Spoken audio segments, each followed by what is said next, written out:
Sunog na naman sa Marikina. Natrap sa natutubok nilang bahay ang isang ama at kanyang dalawang anak. Missing sa isang residential area sa Pasig na tinupok ng apoy kagabi. 5 ang nasawi kabilang ang isang sanggol at kanyang ina. Nakatutok si Bam Alegre. Lalagablab na apoy ang bumulabog sa mga residente ng isang kondominyo sa barangay Common. Sa na ito, kita ang paglaman ng apoy sa mga bahay sa Ramos. Ang malaking sunog sa Mati City. Wala ng tirahan dahil sa sunog sa barangay 15. Sa mga ganitong klaseng trahedya, sino ba dapat ang kailangan nating tawagan?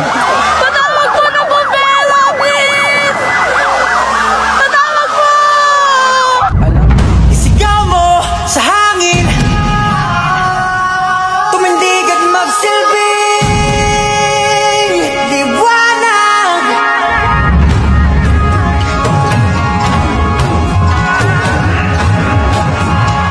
Liwanag sa dilim.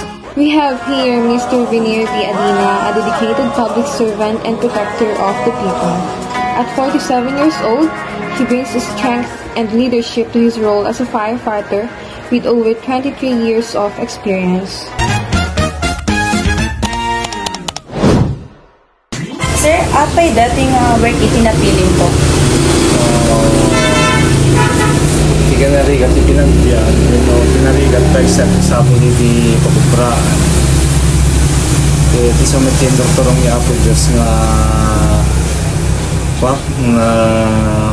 ang kumit ni bagang ajak kayat tagbalin may isang firefighter yung gapong katang ni Apo kit intorturong na ay sagbalin bread and butter meal ito yung pinagbalin kong bumbero.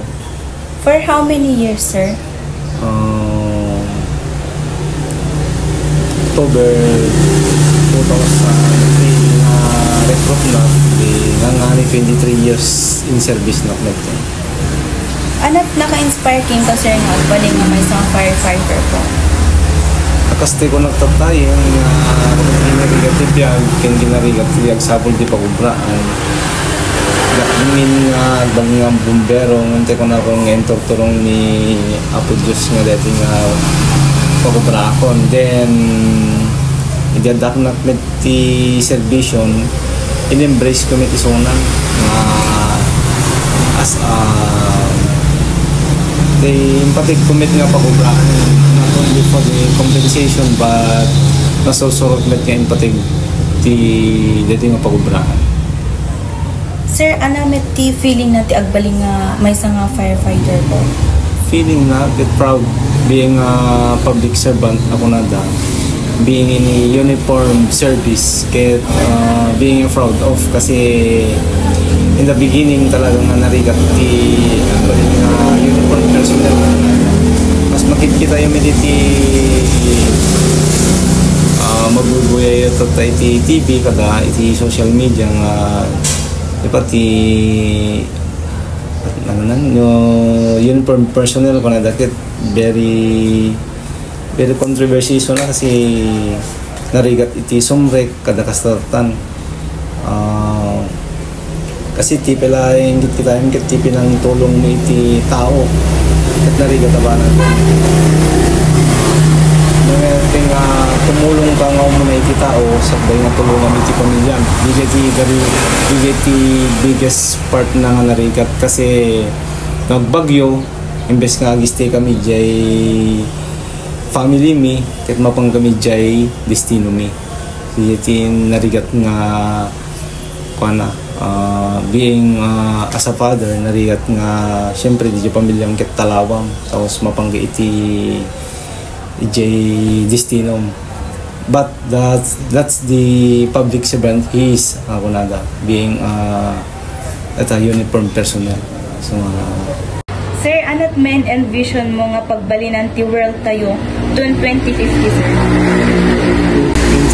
2050 ket mangrugi pa yan ket kuan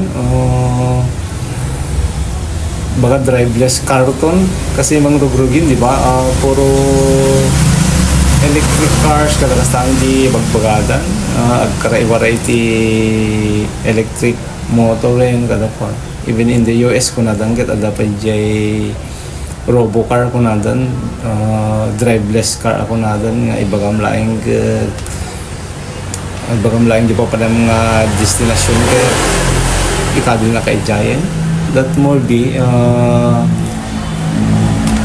more people nga doon na magkikita tayo med digiti science fiction movies ket di ba, nagdrakit nga building kada tinto pa kotsen ket tumayab to pa yan di ba, baka in 2050 ano ya baka kas dito iti kuati lubungin in baka ti danom to pa yun kunada kit in a cube nga kunada nga kasta pa yun ti danom hindi kanem baka tabletas to lang yan makikita tayo nagbaka sa DJ makuakwat at ti maranasan iti astronaut nga ti kanin dakat iyanan ti basit tapos agbalin nga dumakyal baka kasi ito ti makasama ti silog.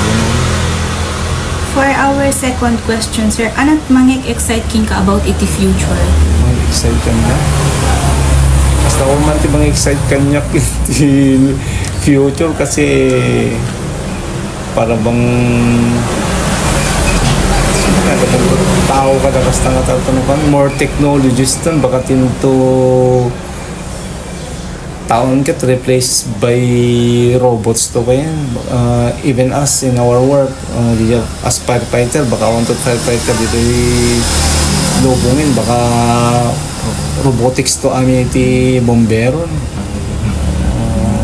ano tayo yun so in the future excited worried nga ta ti pagkakuak iti about future kasi teko na ako nga makawan to iti pagobraan ti human and puro AI to iti pan iti mang replace iti human and aming jobs iti lubong baka artificial intelligence to amin iti kasangsanga tayo.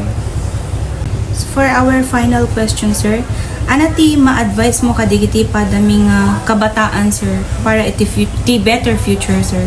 Advice, take responsibilities of your action. Kanayin po magbaga, even digiti uping ko, be responsible of what your action is. Tingnan kung ang mudamit parang lubog mga disiplina ang kailangan para yung lumanda ang buhay. Disiplina tayo amin ang makaiti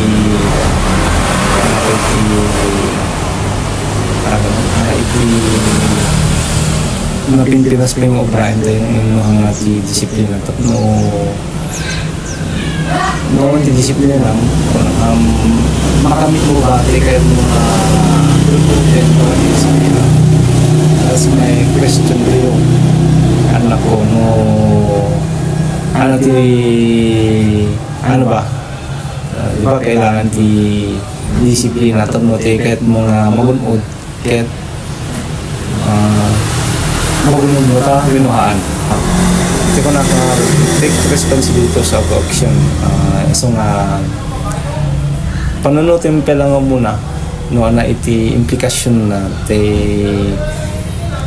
agbalin nga aksyon mo para iti future mo or iti umumay nga altaw so nga di lang ti mo ko na basta for me disiplina ang kailangan.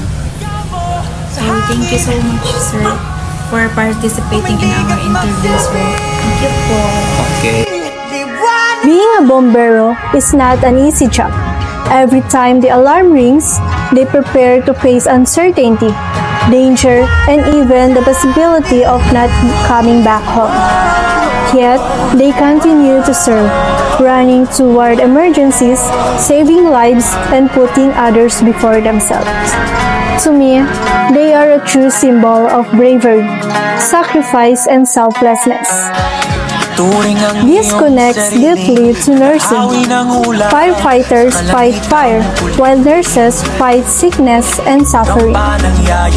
Firefighters rescue people in danger, while nurses stay beside patients providing care, comfort, and healing. Both roles are tough, but both are meaningful because they go beyond skills they require: courage, compassion, and dedication. As a future nurse, I want to carry that same spirit of service. Like firefighters, I know there will be long hours, sacrifices, and challenges, but I believe nursing is more than a career. It is a calling. True heroism is not about recognition, but about the willingness to care, to serve, and to save lives.